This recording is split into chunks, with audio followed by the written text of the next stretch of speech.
তেওঁ এই ক্ষেত্ৰত কিবা পদক্ষেপ লৈছে? হয়, যি আমি কাজিৰঙা লোকসভাৰ আমাৰ যি সাংসদ কামাখ্যা প্ৰসাদ তছা, তেখেতক আমি দিল্লীত লগ ভাগ কৰিলোঁ, যিহেতুকে আমাৰ যন্ত্ৰ মন্তৰত ধৰ্ণা কাৰ্যসূচী আছিল। আৰু তেওঁক আমি আহ্বান জনাইছোঁ, যদিহে আমাৰ আদিবাসী জনগোষ্ঠীৰ যি জনজাতিকৰণৰ প্ৰক্ৰিয়াটো, যিহেতুকে আমি দেখিবলৈ পাইছোঁ ৰাজ্যসভাত এই বিলখন উত্থাপন হৈছিল, কিন্তু লোকসভাত কোনো ধৰণৰ আমি উত্থাপন হোৱাৰ কোনো এটা মেম্বাৰৰ পৰা আমি দেখিব পোৱা নাই।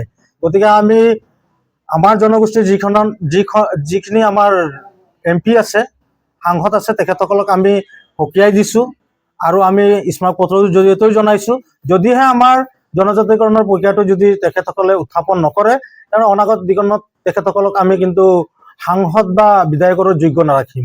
ৰামেশ্বৰ তেলীয়ে দেখিলোঁ যে এগৰাকী কেন্দ্ৰীয় মন্ত্ৰী আছিলে, তেখেতেও কিন্তু এই ক্ষেত্ৰত কোনো ধৰণৰ ব্যৱস্থা গ্ৰহণ নকৰিল। হয়, দুখৰ বিষয়। আমাৰ অকল MP ৰামেশ্বৰ তেলীয়ে নহয়, পল্লৱ লোচন দাস আছিলে, কামাখ্যা প্ৰসাদ তছাও আছিলে, আৰু বিভিন্ন আগত কংগ্ৰেছ চৰকাৰৰ সময়ত আমি 22-23টা আমি MP আৰু MLA পাইছিলোঁ। কিন্তু দুখৰ বিষয়, কোনো এটা চৰকাৰে কিন্তু এই আমাৰ জনগোষ্ঠীটোৰ ন্যায্য দাবী বা যিখিনি সাংবাদিক ৰাইটছৰ কাৰণে কোনোদিন এটা MLA বা MPও আমাৰ মাত নামাতিলে।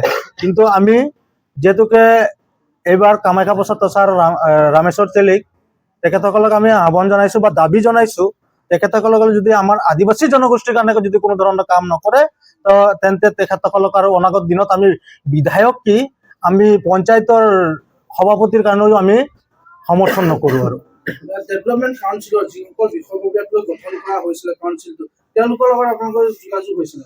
হয়, মেইনলি ভাল কুৱেশ্যন কৰিলে আপুনি।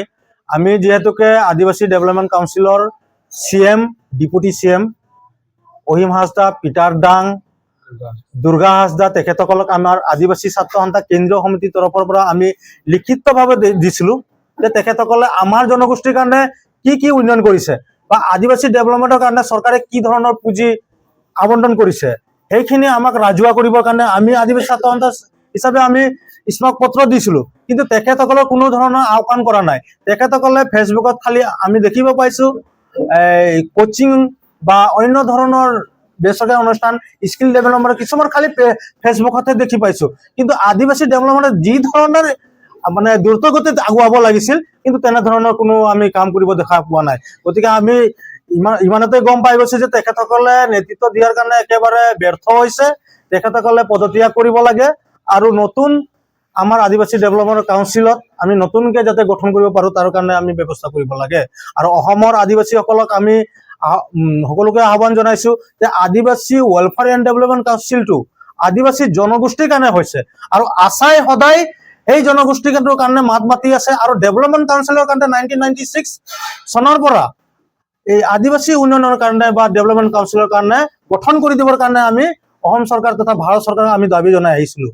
কিন্তু আমি যেতিয়া গঠন কৰা দেখি পালোঁ, কিন্তু যি ধৰণৰ চৰকাৰৰ পৰা পুঁজি আনিব লাগিছিল তেনেধৰণৰ আমি কিন্তু ডেভেলপমেণ্ট কাউন্সিল এটাও মেম্বাৰক আমি দেখি নাপালোঁ। কিন্তু এই মেম্বাৰসকল বা ডেভেলপমেণ্ট কাউন্সিলৰ যিসকল CM, ডেপুটি CM আছে, তেখেতসকলক আমি সকীয়াই দিছোঁ, আপোনালোকে কাম যদি কৰিব আছে ভালকে কৰক, অন্যথা কিন্তু আপোনালোকে ৰাইজৰ ভুগিব লাগিব, ৰাইজৰ হেৰি